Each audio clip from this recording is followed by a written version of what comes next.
Haalin geeddarama Obsayeen fitatiin amanoo Tabaanee tueeggannaa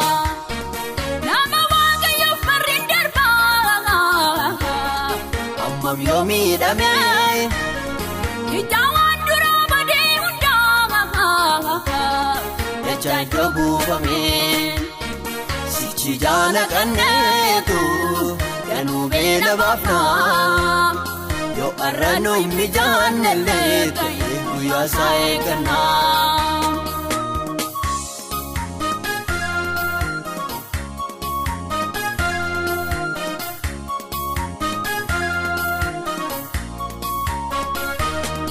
Abootteettiin qabnu moo farkaa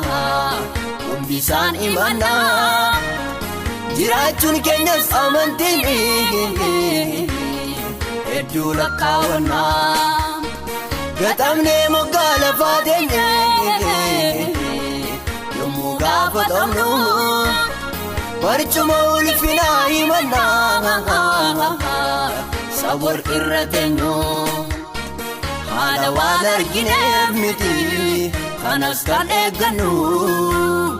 Harka duwwaa deemnaa garuu waan barbaachisaa hin dhabnu Akka har'aa kanatti Haalin geeddarama Obsayeen fitatiin amanoo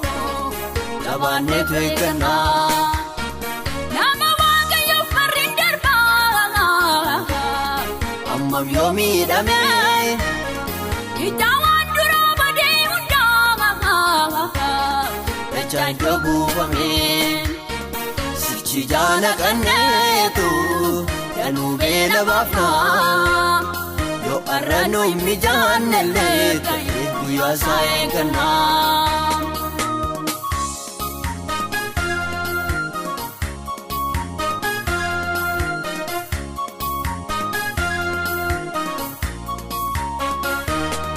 Gowwoomsaaf jajjabiina sobaa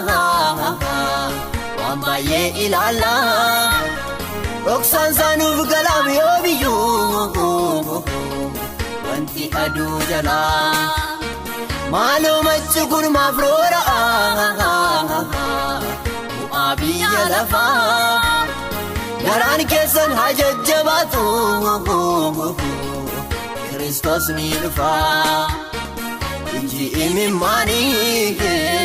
gaafas ni haqamaa Gaaffii deebii dhabee jiruufis deebiin ni argamaa Akka har'aa kanatti Haalin geeddarama Obsayeen fitatiin amanoo Tabaanee tueeggannaa Nama waaqayyo farriin darbaa Ammam yoo miidhamee Ijawaan duraa badee hundaa Dachaa iddoo buufamee Sichi jaana qanneetu Yanuu beela baafnaa Yoo arranoo hin mijaannellee ta'e guyyaa isaa eeggannaa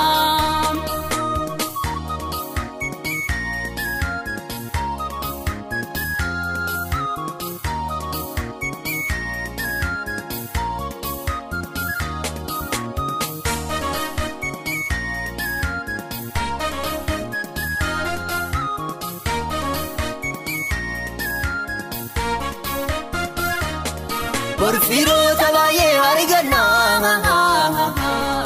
Har'a kophaa taanu Macha waaqarraan simatamnaa Namni isaa hin gatamnu Warqeen biyyoo keessaatii ba'ee Ibiddaan qoramaa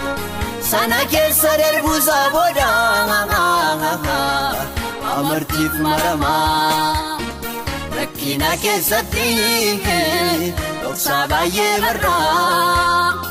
Isa durii caalaa bal'ifne mul'ata agarraa Akka har'aa kanatti Haalin geeddarama Obsayeen fitatiin amanoo Tabaanee tueeggannaa